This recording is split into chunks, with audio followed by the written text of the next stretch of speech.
with God. So I don't think we have to put him into any one of those three.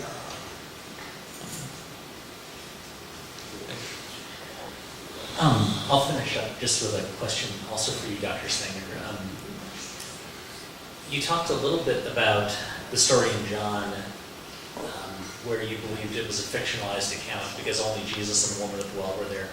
But I wonder if you could more pointedly talk about your criteria for understanding what's fictionalized and what's not. Maybe some again, just pointed criteria you have for that, and then maybe get into the broader question.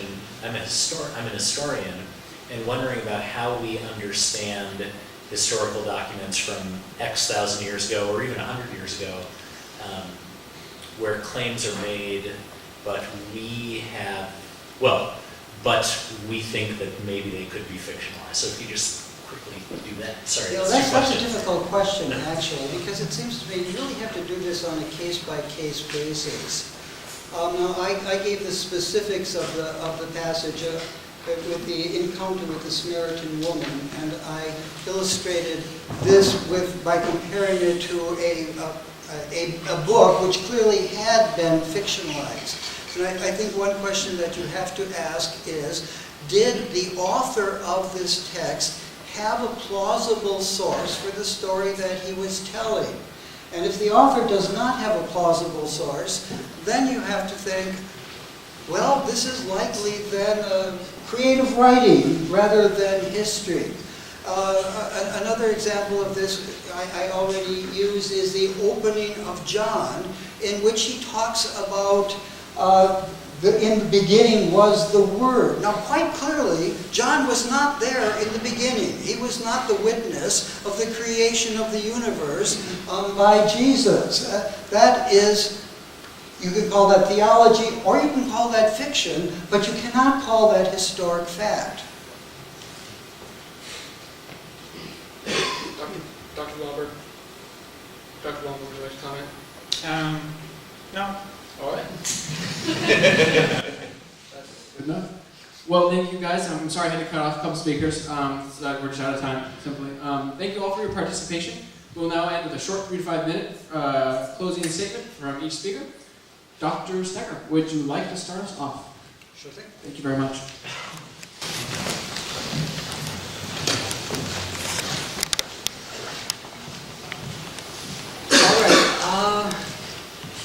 I read something in one of Greg's texts on the reliability of the scriptures, and he was talking about modern scholars and their findings, which are modern and have existed only for the last 100 years or so.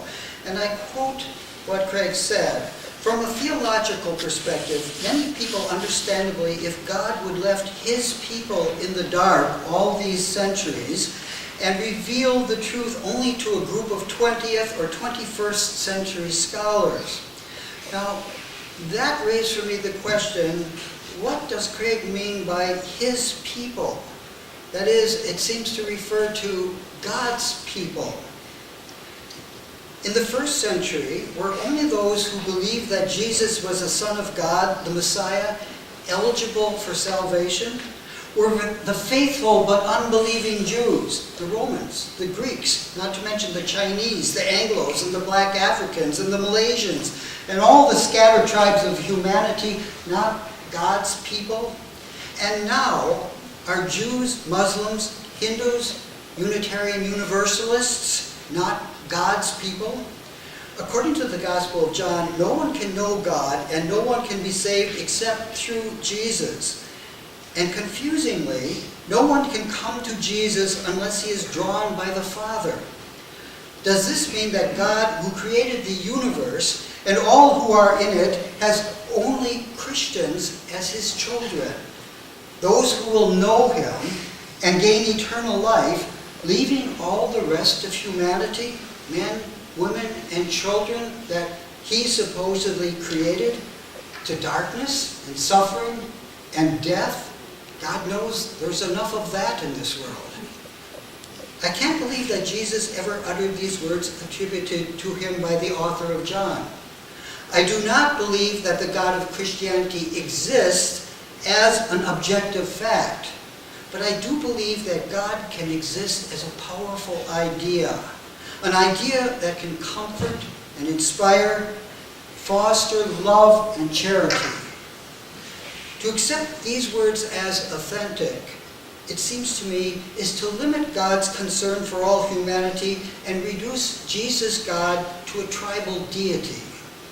And the result is to set tribe against tribe, as thousands of years of history have attested.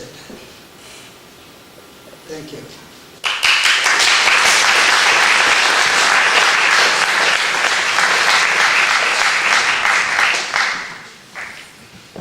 You only used half your time. You want to keep talking?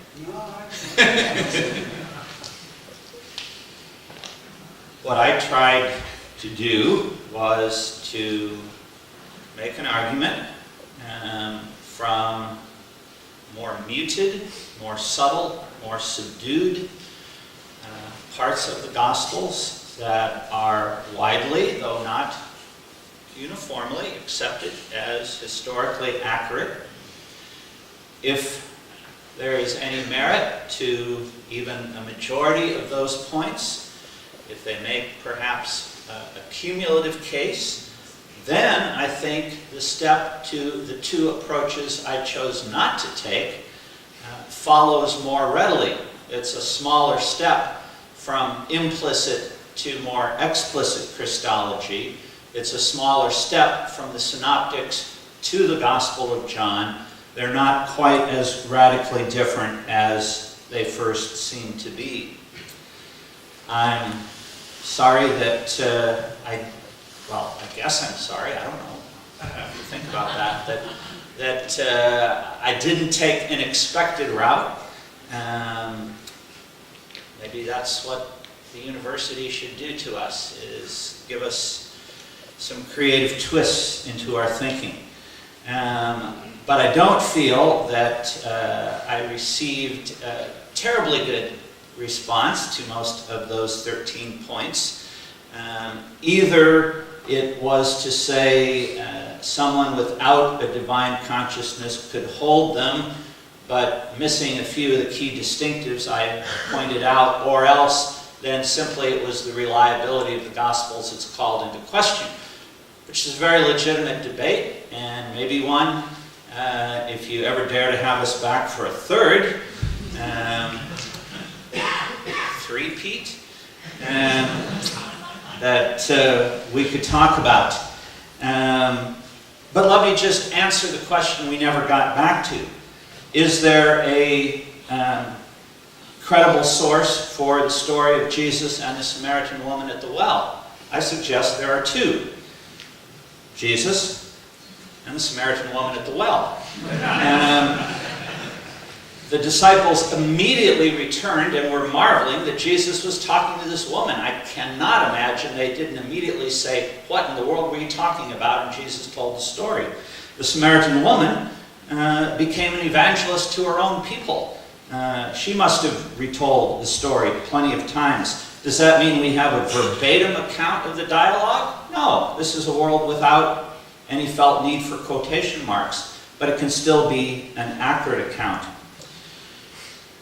Are the questions about the nature of Christ's return and its timing really at all relevant to the topic of did Jesus have some divine consciousness? I think that was just a red herring that threw us off.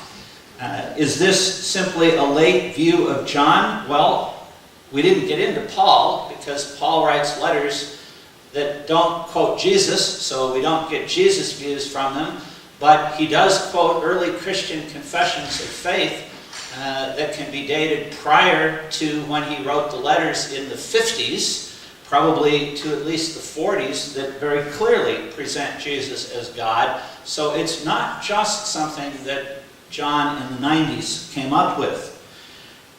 I think what I'm hearing, especially from the two debates together, is that a very significant issue is, what about the fate of non-Christians? What about the fate of those who never have heard the gospel? That's a very legitimate issue to debate. There's another option.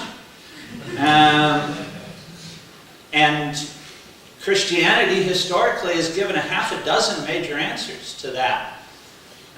The answer is by no means necessarily that all of those people are without God forever. But again, that deviates from the topic. I think the heart of it comes down to the question of worldview. I appreciated the comment I heard at the end. Dr. Stecker's worldview allows for the possibility of Jesus to have thought, by the standards of his day, that he was in some sense divine.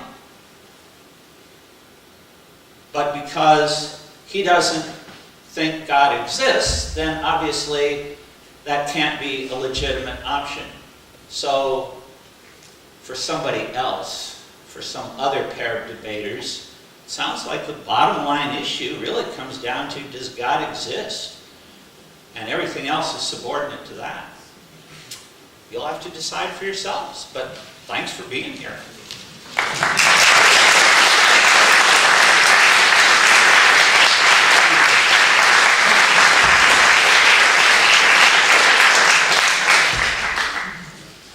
My moderator script is coming in, but we'll do it off of memory. Thank you very much, both of you, for coming. I appreciate your dialogue, and it was very informative. You know, guys, you just keep them, and you can do what you want with them. I will treasure them forever. Wonderful. I can sign them for you after. Thank you. Yeah. So thank you guys very much for showing up, debaters. Can we get one last hand for our debaters?